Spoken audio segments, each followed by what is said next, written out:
قومی اسمبلی تحلیل ہو گئی، صدر نے وزیر اعظم کی ایڈوائس پر دستخط کر دیے۔ وزیر اعظم نے قومی اسمبلی مدت پوری ہونے سے قبل تحلیل کرنے کی سمری بھجوائی۔ سمری پر صدر کے دستخط ہوتے ہی قومی اسمبلی فوری تحلیل ہو گئی۔ وزیر اعظم شہباز شریف رات گئے تک پرائم منسٹر آفس میں موجود رہے، تمام فیصلوں کے نوٹیفیکیشنز اور وزارتوں کی سمریوں کی منظوری دی۔ وزارت پارلیمانی امور نے قومی اسمبلی تحلیل کرنے کی سمری وزیر اعظم کو بھجوائی تھی۔ اسمبلی کے ساتھ ہی وفاقی کابینہ بھی تحلیل ہو چکی۔ شہباز شریف نگران وزیر اعظم کے مقرر ہونے تک وزیر اعظم رہیں گے۔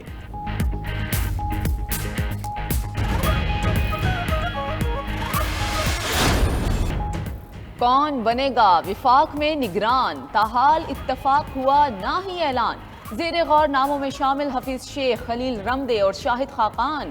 آئندہ عام انتخابات تک کون کرے گا حکمرانی؟ دوڑ میں شامل ایک نیا نام، جلیل عباس جیلانی۔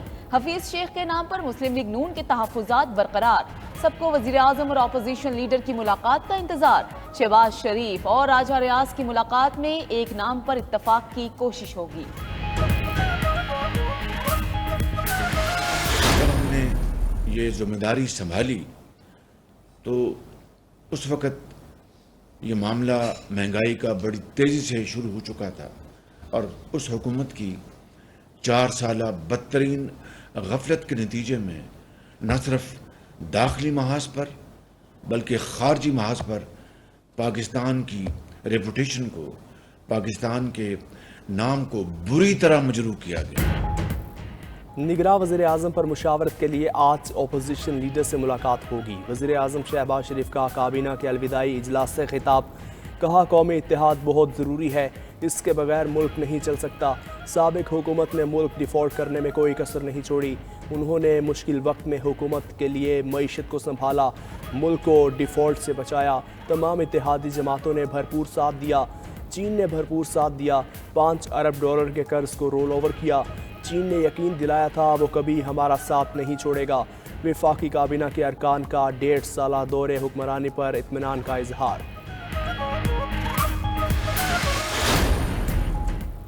9 مئی کے واقعات آرمی چیف کے خلاف بغاوت کی کوشش تھی۔ 9 مئی پاکستان اور ریاست کے خلاف سازش تھی۔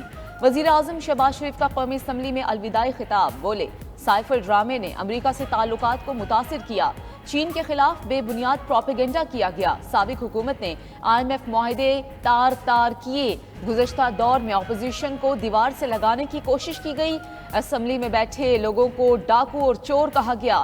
پچھلے 16 ماہ ان کی زندگی کا مشکل ترین دور تھا۔ پچھلی حکومت کا بوجھ پڑا، اتحادی حکومت نے سیلاب کا بھی مقابلہ کیا۔ وزیر اعظم کا ذمہ داریاں نبھانے اور ساتھ دینے پر اسپیکر اتحادی جماعتوں اور وزراء سے اظہار تشکر۔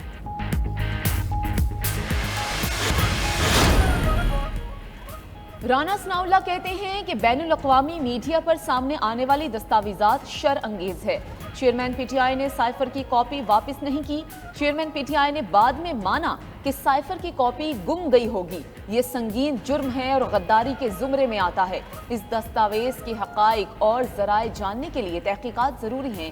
اگر چیئرمین پی ٹی آئی قصوروار نکلے تو آفیشل سیکرٹ ایکٹ کے تحت کارروائی ہونی چاہیے۔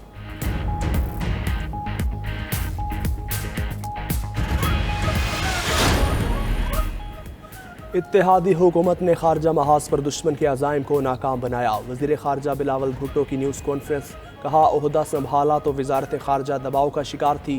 پاکستان کے امریکہ اور چین سے تعلقات خراب تھے، چین، سعودی عرب اور UAE نے مشکل وقت میں مدد کی۔ پاکستان وقت سے پہلے FATF گرے لسٹ سے نکلا، برآمدات، ویزا امور، بیرون ملک روزگار پر توجہ دی، CPEC کی 10 سالہ تقریبات کروائیں، مسئلہ کشمیر اور اسلاموفوبیا کے معاملات عالمی فورمز پر اٹھائے۔ بلاول بھٹو نے تقریب سے خطاب میں مزید کہا، ایک وزیر اعظم کہتا تھا 50 لاکھ گھر دوں گا، 4 سال میں ایک بھی نہ بنا سکا۔ پیپلز پارٹی نے ہر وعدہ پورا کیا، متاثرین سیلاب کو پکے گھر بنا کر دیے۔ اس اسمبلی میں پچھلے 5 سال جو ہوا وہ باعث شرمندگی ہے۔ کون سی بدتمیزی ہے جو یہاں نہیں ہوئی؟ سابق وزیر اعظم شاہد خاقان عباسی کا اظہار خیال، بولے کہ آئندہ آنے والوں کی ذمہ داری ہے اسمبلی کی توقیر بحال کریں۔ قومی اسمبلی کے آخری ہفتے میں یونیورسٹیز کے 40 بل منظور ہوئے۔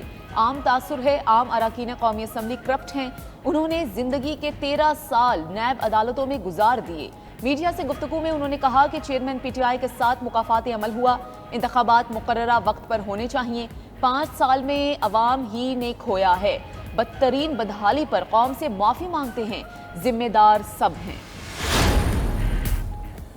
پیمرا ترمیمی بل پارلیمنٹ کے دونوں ایوانوں سے منظور، سینٹ میں پیمرا بل وزیر اطلاعات مریم اورنگزیب نے پیش کیا، بولی بل پر تمام سٹیک ہولڈرز سے مشاورت کی گئی، مس انفارمیشن ڈس انفارمیشن اس بل میں شامل ہے، چیئرمین پیمرا کے اختیار کو تقسیم کیا، کونسل آف اتھارٹی کو اختیار دیا، اس میں اپیل کا حق دیا گیا، کوئی ادارہ ملازمین کے واجبات ادا نہیں کرتا تو حکومت اسے اشتہارات نہیں دے گی، چیئرمین پیمرا کی تعیناتی کا اختیار پارلیمنٹ کو مل جائے گا۔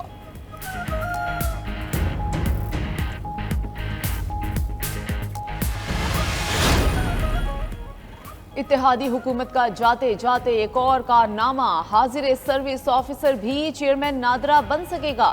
وفاقی حکومت نے چیئرمین نادرا کی تعیناتی کے رولز میں ترامیم کی منظوری دے دی۔ چیئرمین نادرا بننے کے لیے متعلقہ آفیسر کو اپنے ادارے سے استعفیٰ نہیں دینا پڑے گا۔ تعیناتی کے لیے ادارے سے ریٹائرمنٹ کی شق بھی ختم کر دی گئی۔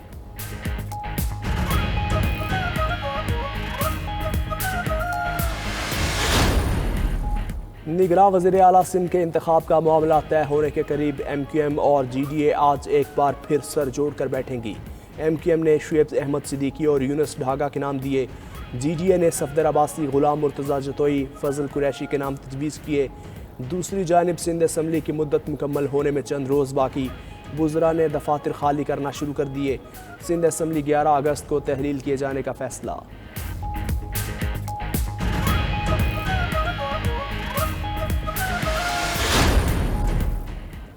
بلوچستان اسمبلی تحلیل کرنے کی تیاریاں مکمل، وزیر اعلیٰ بلوچستان کی طرف سے اسمبلی 48 گھنٹے میں گورنر کو بھجوائے جانے کا امکان۔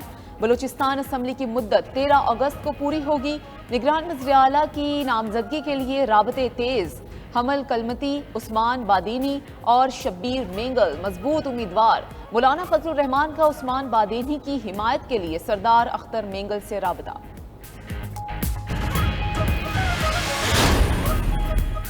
مسلم لیگ نون کی نائب صدر اور chief organiser Maryam Nawaz social media پر متحرک، نواز شریف کی تصویر والے مگ کی پذیرائی، 14 اگست پر پارٹی کی تشہیر والی اشیاء کو بھی سراہا۔ مریم نواز نے مسلم لیگ نون یوتھ کوارڈینیٹرز کے اجلاس کی صدارت بھی کی، بولی مسلم لیگ نون ہی پاکستان کا مستقبل ہے، دشمن بھی اس کی کارکردگی اور منصوبوں سے انکار نہیں کر سکتے، انتشار اور فساد کی سیاست کو قوم نے مسترد کر دیا۔ مریم نواز سے کینیڈین ہائی کمشنر نے بھی ملاقات کی۔ 14 اگست کی آمد، ملک میں ہر سو سبز حلالی پرچموں کی بہار، سڑکوں، گھروں اور عمارتوں پر قومی پرچم لہرانے لگے، بازاروں میں بچوں اور بڑوں کا رش، جشن آزادی کے لیے پرچم، بیج اور دیگر اشیاء کی خریداری میں مصروف۔